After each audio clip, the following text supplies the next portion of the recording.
79-ൽ ഇടവഴിയിലെ പൂച്ച മിണ്ടാപ്പൂച്ച, 81-ൽ വളർത്തുമൃഗങ്ങൾ, 84-ൽ വെള്ളം എന്നീ സിനിമകൾക്ക് ശേഷം MT വാസുദേവൻ നായരും ഹരിഹരനും വീണ്ടും ഒന്നിക്കുന്നത് 86-ൽ പഞ്ചാഗ്നി, നഖക്ഷതങ്ങൾ എന്നീ സിനിമകളിലാണ്.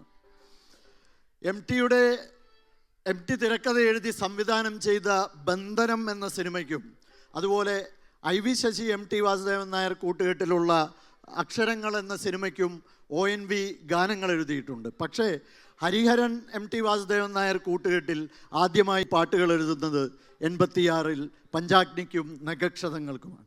അപ്പോഴേക്കും ONV മലയാളത്തിലെ ഏറ്റവും ജനപ്രീതിയുള്ള, ഏറ്റവും പ്രഗത്ഭനായ ഗാനരചയിതാവായി മാറിക്കഴിഞ്ഞിരുന്നു.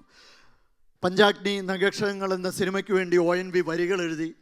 അതിനുശേഷം സംഗീതമൊരുക്കുന്നതിന് വേണ്ടി ഹരിഹരൻ ബോംബെയിൽ പോയി ഒരു സംഗീത സംവിധായകനെ കൊണ്ടുവന്നു. ചില്ലറക്കാരനല്ല. ചൗദ്വീൻ ക ചാന്ദ് ഹോ പോലെയുള്ള മരണമില്ലാത്ത ഗാനങ്ങൾ സംഗീതമൊരുക്കിയ ആളാണ്. 82-ൽ തന്നെ നിക്കാഹ് എന്ന സിനിമയ്ക്ക് വേണ്ടി ദിൽ കെ അർമാൻ, ആ ഗാനമെല്ലാം ഉണ്ടാക്കിയിട്ടുള്ള സംഗീത സംവിധായകനാണ്. അദ്ദേഹം വന്നു.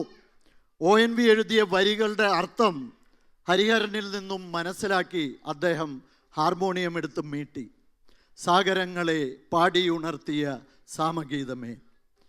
നിങ്ങൾ ഓർക്കണം, മലയാള സിനിമാ സംഗീത സംവിധായകർ പോലും ആദ്യം ഈണമിട്ട് പിന്നീട് ഗാനരചയിതാക്കളെ കൊണ്ട് ഗാനങ്ങൾ എഴുതാൻ ആവശ്യപ്പെടുമ്പോൾ ബോംബെയിൽ നിന്നും മലയാളം അറിയാത്ത ഒരു സംഗീത സംവിധായകൻ ഹരിഹരനോട് ONVയുടെ വരികളുടെ അർത്ഥം മനസ്സിലാക്കി അതനുസരിച്ച് സംഗീതമുണ്ടാക്കിയിരിക്കുന്നു.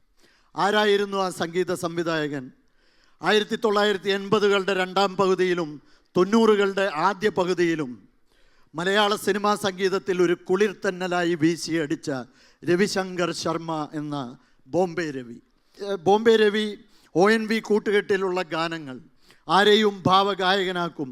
നീരാടുവാൻ നിളയിൽ നീരാടുവാൻ, മഞ്ഞൾ പ്രസാദവും നെറ്റിയിൽ ചാർത്തിയ, കേവലമർത്തിയ ഭാഷ കേൾക്കാത്ത, അതുപോലെ ദുന്ദുബിനാദം, ഇന്ദ്രനീലിമയോലും ഇന്ദുപുഷ്പം ചൂടി നിൽക്കും രാത്രി, സഹസ്രദളസം ശോഭിത നളിനം പോരെ മഹാഗഗനം, എന്നോടൊത്തുണരുന്ന പുലരികളെ, എന്നോടൊത്ത് കിനാവ് കണ്ടു ചിരിക്കും നിലവുകളെ. ONVയും ബോംബെ രവിയും കൂടെ ഉണ്ടാക്കിയ ഗാനങ്ങളിൽ നിന്ന് ഏത് തിരഞ്ഞെടുക്കണം എന്നുള്ള ഒരു പാട്ട് പാടുകയാണെങ്കിൽ ഏറെ ആഘോഷിക്കപ്പെട്ട ആരെയും ഭാവഗായകനാക്കും, മഞ്ഞൾ പ്രസാദവും പോലെയുള്ള ഗാനങ്ങളുണ്ട്. പക്ഷേ ഞാനിവിടെ ഒരു പേഴ്സണൽ ബയാസ് കാണിക്കുകയാണ്. ആദ്യമായി അവർ ഒന്നിച്ച പഞ്ചാഗ്നിയിലെ ഒരു ഗാനം തന്നെ ആകട്ടെ, പക്ഷേ അത് സാഗരങ്ങളെ അല്ല. അതിലെ രണ്ടാമത്തെ ഗാനം, ആ രാത്രി മാഞ്ഞുപോയി ആ രക്തശോഭമാം എന്ന ഗാനം. ഇത് ഞാൻ തിരഞ്ഞെടുക്കാൻ ഒരു കാരണമുണ്ട്. ഒരു അണ്ടർ റേറ്റഡ് ജമ്മാണ്, അധികം വേദികളിൽ പാടാത്ത ഗാനമാണ്. എൻ്റെ അഭിപ്രായത്തിൽ മലയാളത്തിലെ ഏറ്റവും ശക്തയായ സ്ത്രീ കഥാപാത്രം ഏതാണെന്ന് ചോദിച്ചാൽ അത് പഞ്ചാഗ്നിയിലെ ഇന്ദിരയാണ്. ഇത് ഞാൻ കറുത്തമ്മയെയും കള്ളിച്ചെല്ലമ്മയെയും തുലാഭാരത്തിലും സ്വയംവരത്തിലും ശാരദാമ്മ ചെയ്ത കഥാപാത്രങ്ങളെയൊന്നും മറന്നുകൊണ്ടല്ല പറയുന്നത്. മലയാള സിനിമയിലെ ഏറ്റവും ശക്തമായ സ്ത്രീ കഥാപാത്രം പഞ്ചാഗ്നിയിലെ ഇന്ദിരയാണ്. ഇന്ദിര ജയിലിൽ നിന്നും 10 ദിവസത്തെ പരോളിന് വീട്ടിലേക്ക് വരുമ്പോൾ ഇന്ദിരയുടെ അമ്മ, സ്വാതന്ത്ര്യ സമര സേനാനി കൂടിയായ കുട്ടിമാളു അമ്മ ചോദിക്കുന്ന ഒരു ചോദ്യമുണ്ട്. സ്നേഹം വേണ്ടാന്ന് നിന്റെ പുസ്തകത്തിൽ പറയണുണ്ടോ? അതേ ഇന്ദിരയെ മുന്നിലിരുത്തിക്കൊണ്ട് ഇന്ദിരയുടെ കളിക്കൂട്ടുകാരി അവരുടെ സ്വന്തം ദുഃഖങ്ങൾ മറന്നുകൊണ്ട് വീണമീട്ടി പാടുകയാണ്. അത്ഭുത കഥകൾ തൻ ചെപ്പുകൾ തുറന്നൊരു മുത്തെടുത്തിന്നു നിന്റെ മടിയിൽ വയ്ക്കാം, പ്ലാവില പാത്രങ്ങളിൽ പാവയ്ക്ക് പാൽ കുറുക്കും, പൈതലായി വീണ്ടും എൻ്റെ അരികിൽ നിൽക്കൂ.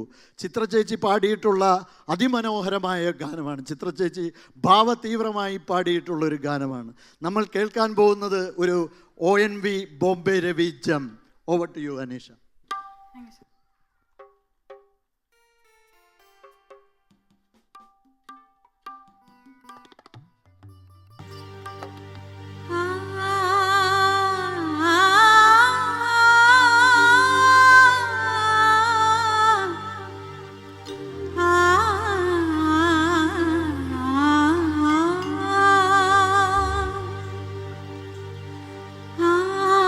രാത്രി മാഞ്ഞു പോയി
superb rendering, Anisha. Thank you so much.